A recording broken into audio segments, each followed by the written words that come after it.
कथा ऐकलेल्या, कथा कधीही न ऐकलेल्या, कथा आगळ्या वेगळ्या, कथा गणेशाच्या. नमस्कार, कोकण सात लाईव्हच्या कथा गणेशाच्या या खास कार्यक्रमात आपलं सगळ्यांचं स्वागत. आपल्या सोबत आहेत संत साहित्याचे गाडे अभ्यासक advocate Devdatt Parulekar sir. Sir, आपलं मनपूर्वक स्वागत.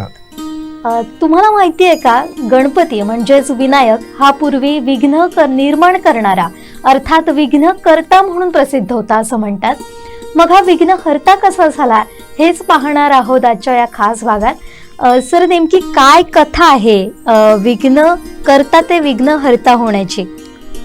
कसं आहे की दैवतांचा जो विकास होतो त्याच्यामध्ये वेगवेगळ्या पातळीवरनं त्याचा इतिहास विकसित होत असतो.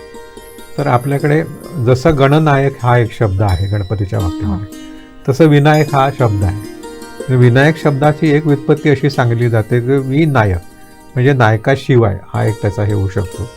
तर पार्वतीने जसं गणपतीचा निर्माण केलं त्यावेळेला आधी कुठल्याही पुरुषाची तिला गरज पडली नाही, म्हणजे विनायक असं त्याचा एक असू शकेल. दुसरा एक त्याचं व्युत्पत्ती अशी सांगितली जाते की विघ्नांचा नायक, विघ्न आहेत त्यांचा तो नायक आहे, विघ्न निर्माण करणार आहे असं म्हटलं जातं. विघ्न निर्माण करणाऱ्यांचा नायक असं जर म्हणायचं झालं तर त्याच्या बाबतीमध्ये इतिहास असं सांगितलं जातं की ज्या वेळेला देव आणि असुरांचा संग्राम चालू आहे अशा वेळेला असुरांच्या कार्यामध्ये विघ्न निर्माण करण्यासाठी ब्रह्मदेव काही विनायक तयार करतो, म्हणजे विघ्न तयार करण्यासाठी काही तयार करतो. त्याच्यामध्ये काही ठिकाणी ते 4 म्हटलेत, काही ठिकाणी 6 म्हटलेत. तर हे तयार तो करतो, परंतु हे तयार केल्यानंतर ते विघ्न तयार करत असतात असुरांच्या ह्याच्यामध्ये. घडतं असं की जे नेहमी आपल्याला असं लक्षात येतं की जे दुष्ट प्रवृत्तीचे लोक असतात, ती तुम्ही एकदा दुष्ट प्रवृत्तीचा एखादा माणूस तयार केला की तो प्रत्यक्षात केलेला असतो वेगळ्या कामासाठी, परंतु ते काम संपल्यानंतर त्याला काम काय, मग तो आपल्याला उलट त्रास द्यायला लागतो. असा तो प्रकार असतो. म्हणजे तुम्ही कोणासाठी, जसं शस्त्राच्या बाबतीत म्हटलं जातं की आपल्या संरक्षणासाठी ते शस्त्र पाहिजे, परंतु त्याच्यासाठी तुम्ही एखादं समजा शस्त्र वापरण्याचं ट्रेनिंग घेतलं ते, परंतु नंतर पुढे असं होतं की ज्याच्या संरक्षणात आपल्याला मिळालेलं आहे, म्हणजे आपल्या शत्रूचा नाहीचं झालं आहे, मग त्या शस्त्राचं काय करायचं, हा जो भाग आहे ना. तर तशा पद्धतीने ह्या पद्धतीने ते तयार जे केलेलं आहे ते विनायक पुढे पुढे काय करायला लागले, तर ते देवांनाच त्रास द्यायला लागले किंवा ऋषींना त्रास द्यायला लागले. त्यावेळेला आपल्याला विघ्नही निर्माण करता येते असं म्हटल्यानंतर ते सगळेजण देव आणि ऋषी जे आहेत ते शिवाकडे गेले आणि त्यांनी शिवाला अशी प्रार्थना केली की आमची विघ्न नाहीशी करायची ऐवजी हे विघ्न निर्माण करताय, ह्याचा काहीतरी बंदोबस्त करायला पाहिजे. आणि विनायक हे कशासाठी केले आहेत ब्रह्मदेवाने, ते उलट आम्हालाच त्रास देत आहेत. तर शिवाला हसायला आलं की हे केलं एक आणखीन झालं वेगळंच, असं आपण म्हणतो ना, झालं वेगळंच. म्हणजे आपल्याकडे गमतीने सांगतात की गणपती करायला गेला आणखीन माकड झाला वगैरे असं आपण म्हणतो. तसं म्हणायला लागलं हे वेगळंच काहीतरी झालेलं आहे.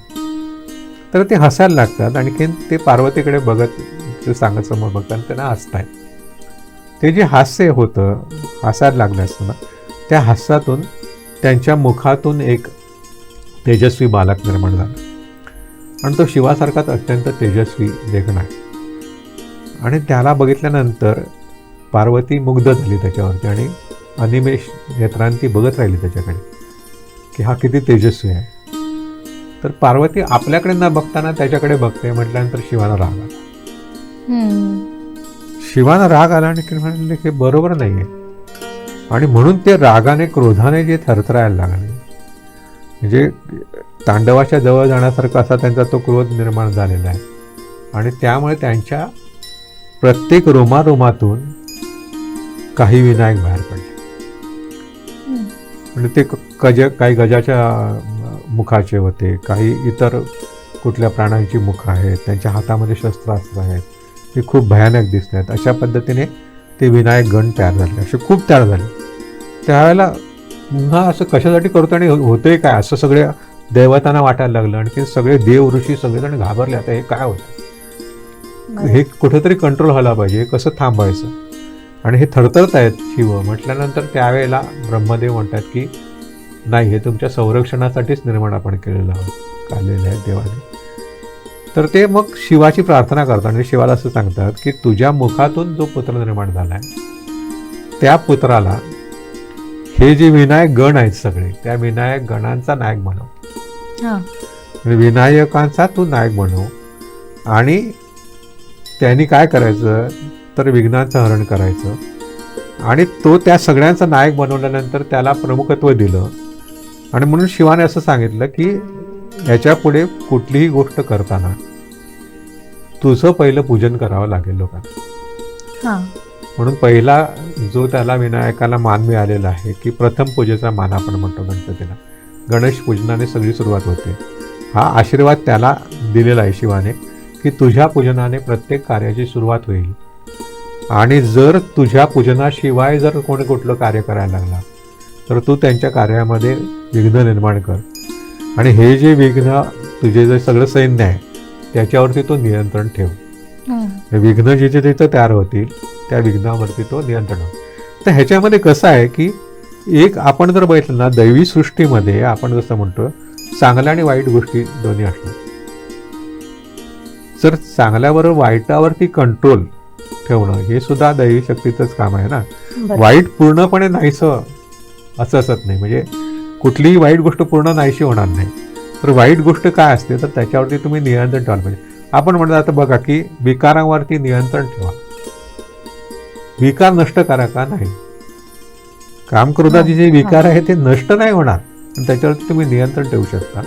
तसं वाईट गोष्टीवरती नियंत्रण ठेवण्यासाठी, म्हणजे वाईट गोष्टी कोणी निर्माण केल्या असं आपण म्हणतो ना शेवटी, तर ते दैवी ह्याच्यामध्ये त्यानेच निर्माण केलेले आहेत. देवानेच ह्या गोष्टी निर्माण केल्या आहेत, परंतु त्याच्यावरती नियंत्रण ठेवण्याची यंत्रणा सुद्धा देवानेच निर्माण केलेली आहे. आणि त्याचा तुम्ही उपयोग करायला पाहिजे. त्याप्रमाणे तो जो विघ्नकर्ता आहे तो मग विघ्नहर्ता झाला. आणि लोकांच्या त्याला शरण गेल्यानंतर तो जे जे आपण कार्य करू त्याच्यामध्ये जी जी विघ्न येतील ती विघ्न दूर करण्याचं तो काम करायला लागला. म्हणून त्याला विघ्नहर्ता, विघ्नकर्ताचं आपल्याकडे विघ्नहर्ता हे झालेलं आहे. हे दैवत कसं कसं विकसित होतं त्याच्यामध्ये हे तो एकेकाळचा विघ्नकर्ता विनायक तो विघ्नहर्ता पुढे झालेला. बरोबर. पण सर काही अशा कथा आहेत का ज्याच्यातून गणेशानं खरंच त्रास दिला किंवा विघ्न आणलेली आहेत, अशा काही कथा आहेत का? हां, त्या खूप काही आहेत. त्याच्यामध्ये खूप इंटरेस्टिंग आपल्याला माहीत असलेल्या काही कथा मी सांगतो. एक माहिती असलेलं सांगतो आणि थोडीशी माहिती नसलेली सांगतो. एक प्रसिद्ध कथा अशी आहे की रावणाची जी आई होती कैकसी, ती त्याची आई, तर रावण हा शिवभक्त आहे. ती कैकसी सुद्धा शिवभक्त आहे. म्हणजे बहुतेक आपण बघितलं असेल की हे राक्षस वगैरे सगळे जे आहेत ते सगळे शिवाची आराधना करतात. हे आपण सगळीकडे बघितलं असेल, ते शिवभक्त आहेत. त्या पद्धतीने रावण आणि रावणाची आई सुद्धा शिवभक्त आहे.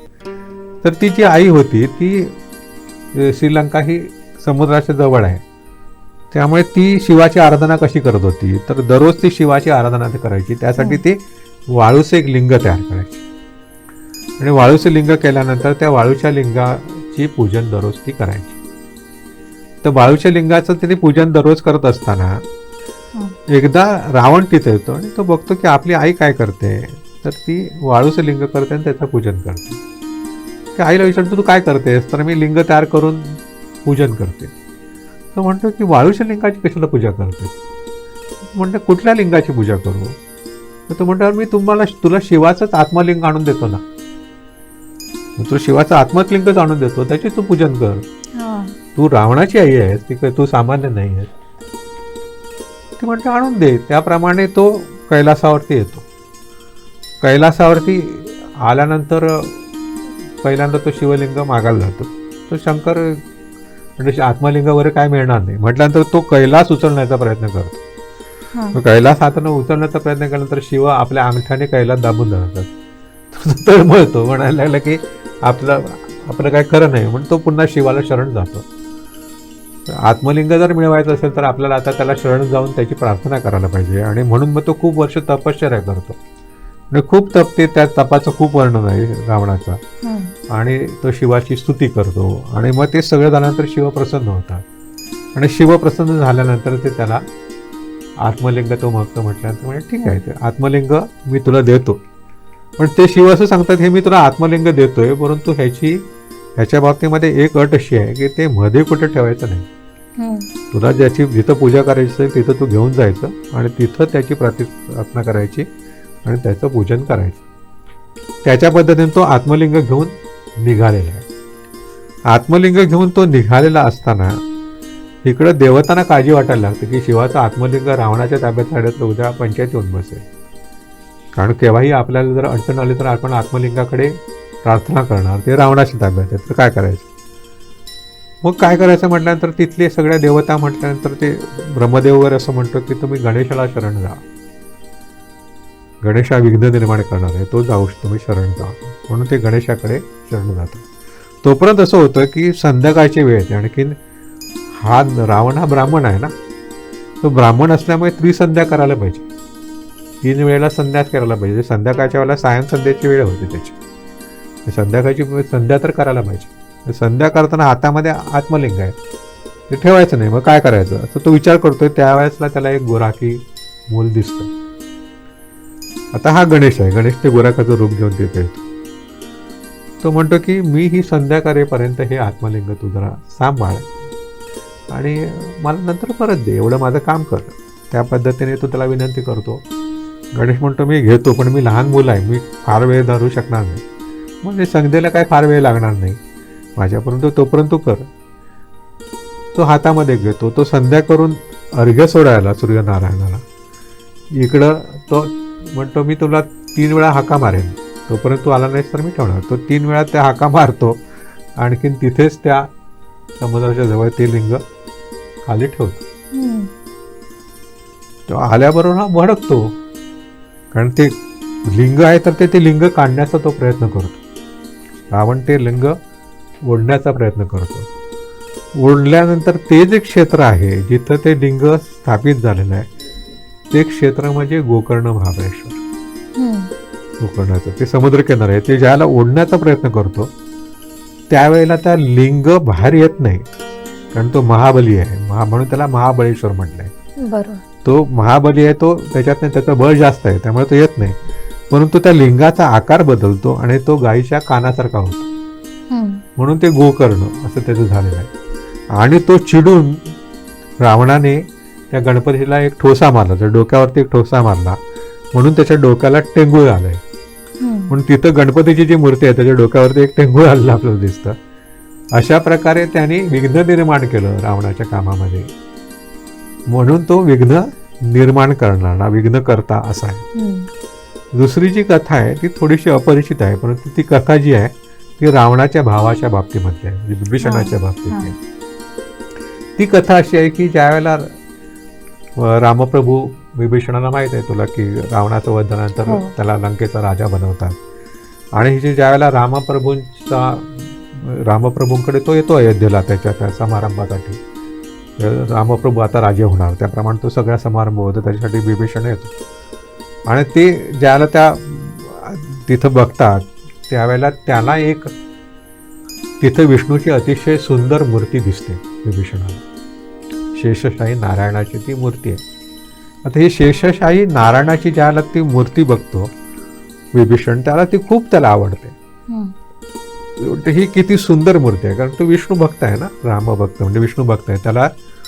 तर ती मूर्ती जी आहे ती बघितल्यानंतर ती मूर्ती किती सुंदर आहे, अशी मूर्ती आपल्याकडे असायला पाहिजे त्याला वाटतं. तर रामाप्रभू म्हणतात रे काय बघतोयस तू, तुला काय पाहिजे आहे. म्हणजे मी तुमच्याकडे काही मागायचं नाही मला, परंतु ही जी सुंदर मूर्ती आहे विष्णूची शेषशाही ती तुम्ही मला द्या, श्रीरंगाची मूर्ती द्या. तू माझा मित्रच आहेस, तुला म्हणले तर रामप्रभू त्याला ती मूर्ती देतात. आणि ती मूर्ती घेऊन तो श्रीलंकेला जायला लागतो.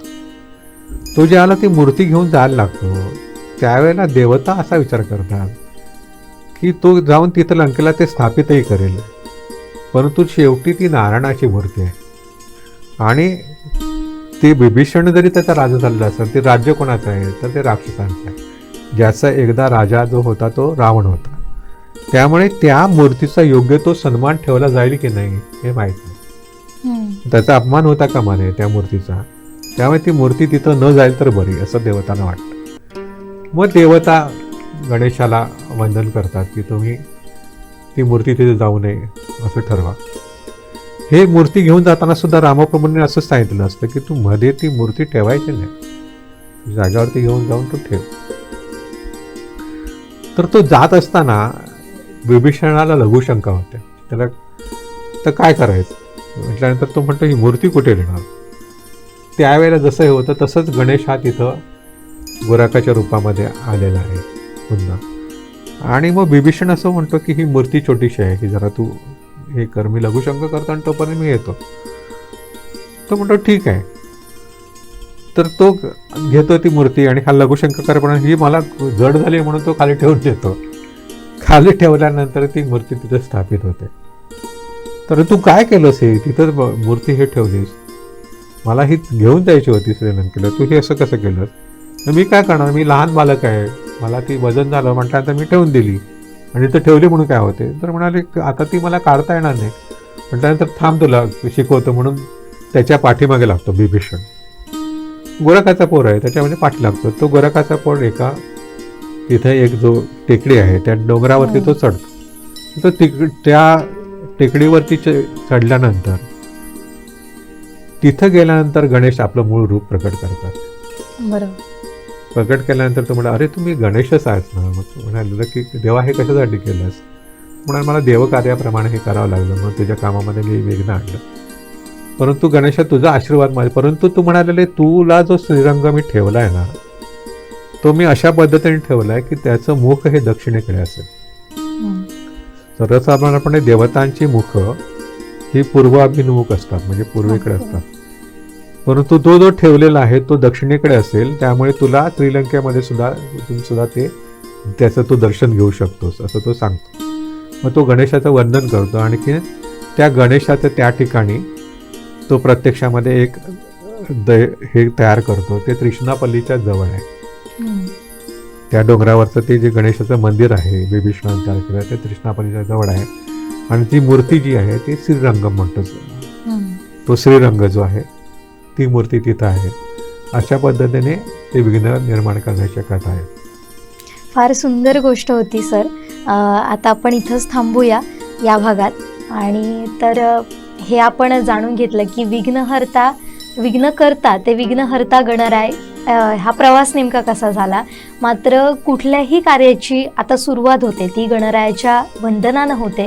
त्यामुळे तुम्हाला ही कथा कशी वाटली ही सांगायला नक्की विसरू नका. आता इथंच थांबतोय. पाहत राहा कोकणचं नंबर 1 महा चॅनल कोकण साद लाईव्ह. धन्यवाद.